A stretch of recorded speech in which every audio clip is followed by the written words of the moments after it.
the Indian stock markets are at a historic level. So the Sensex is rising like anything. The Reserve Bank of India has also cautioned the investors against the irrational exuberance. So the RBI also warns of a possible profit booking and a possible decline in the Sensex. So you look at the statistics, look at the figures, how Sensex is moving at an irrational pace.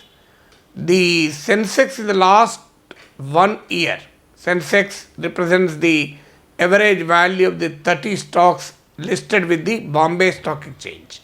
So the BSE Sensex, which is a barometer of stock market performance, has risen from 33,228 to 52,501.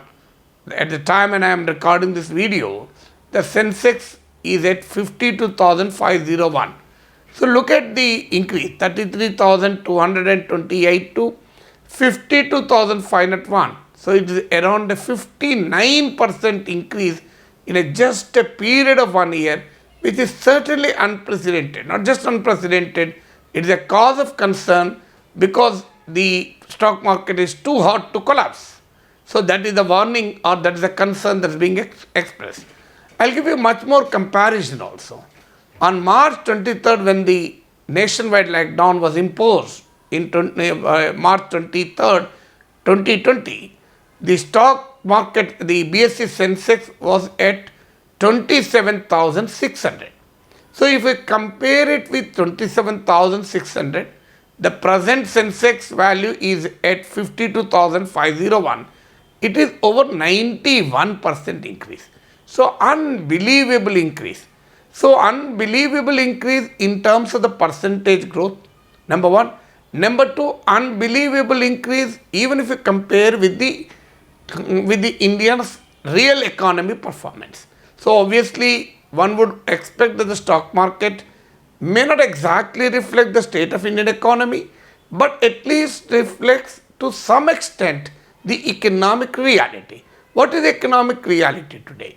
In 2021, Indian economy has registered a minus 7.3% contraction. So it has fell by 7.3%. So when Indian economy contracts by 7.3% or declines by 7.3%, stock market increases by around 90%, which is unprecedented and unbelievable by any stretch of imagination. I'll tell you one more comparison also. To actually assess the health of the stock market, market experts use a term called PE ratio, price to earning ratio. What is price to earning ratio? What is the price of a share? And what is the earning per share of that company? So they compare the present value of the share with that of the share, the earning per share earning of that company. So obviously the earnings, the share value should more or less reflect the earnings. But if the PE ratio today stands at 32, the average for the last 5 years, the PE ratio, average PE ratio for the last 5 years is around 21. So you can understand how hot the stock market are today. So why is this happening? So therefore the stock markets, there is certainly an irrational exuberance. The movement of the stock markets are illogical and irrational, and illogical stock markets are prone to sudden fall, sudden collapse. Even some market experts believe that there can be a 10 to 15% correction. But the only thing is nobody knows when will it correct, how much it will rise before it falls. These are things which nobody knows. So ultimately the time you enter and the time you exit the stock market will determine whether you will be in losses or whether you will be in profits. So why is this happening? This is happening because, number one, the foreign institutional investment have been pumping huge money into the Indian stock market. In the last year, the FIIs have invested a whopping 2.74 lakh crores, which is historic by any reason. Never it happened in the past. Never it happened in the past, and any financial year we have never seen such a massive inflow of foreign institutional investment. Well, why is this happening? It is precisely happening because there is a cheap money available in the developed countries. There is a cheap liquidity available in the developed countries, essentially for two reasons. One, the developed countries, especially United States, are implementing a policies called quantitative easing, wherein you print money and push into the market. So as a result, there's a lot of money available in the Western market, with the developed market. And the interest rates are very low in United States and other developed nations.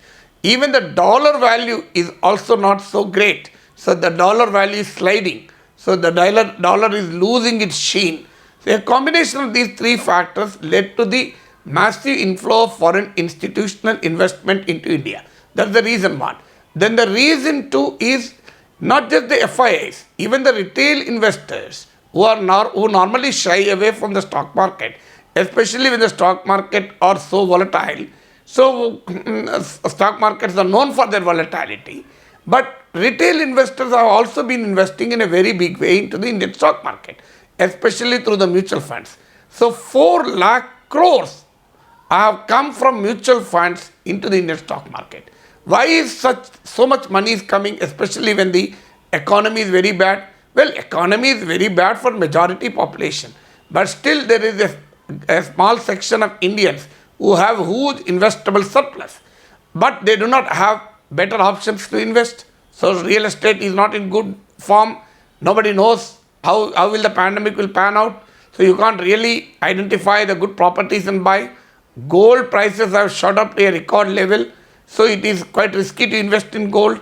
Bank deposits yield very less interest rates, and even a part of it is taken by the income tax. So obviously the people who have money to invest have no other option. Therefore, they are investing in the stock market. This is the second reason. Third reason is the corporates are actually amassing huge profits.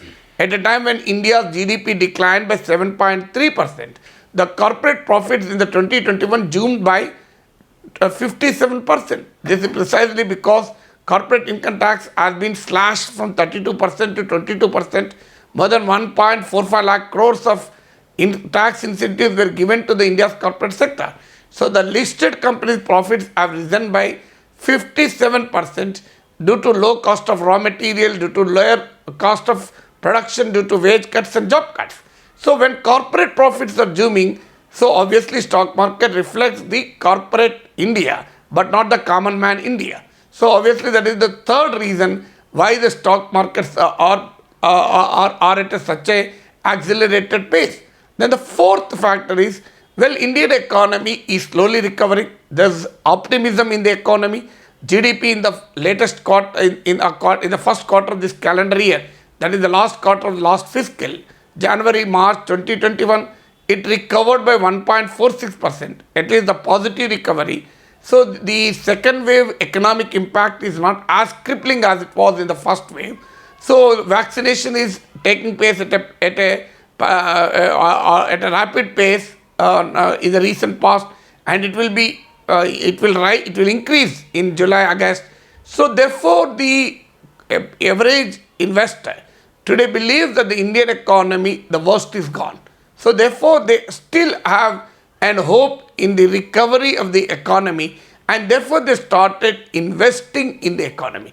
So these are the factors that actually led to an accelerated rise in the Sensex. But however, as I already told you, the stock market has registered an irrational rise. Today, the market capitalization to GDP ratio is at 112. The historically highest level was 76. So you can understand, or notwithstanding all these factors, still the Sensex is so hot, and there is every possibility that the bubble may burst at any time. But we really don't know when will it burst.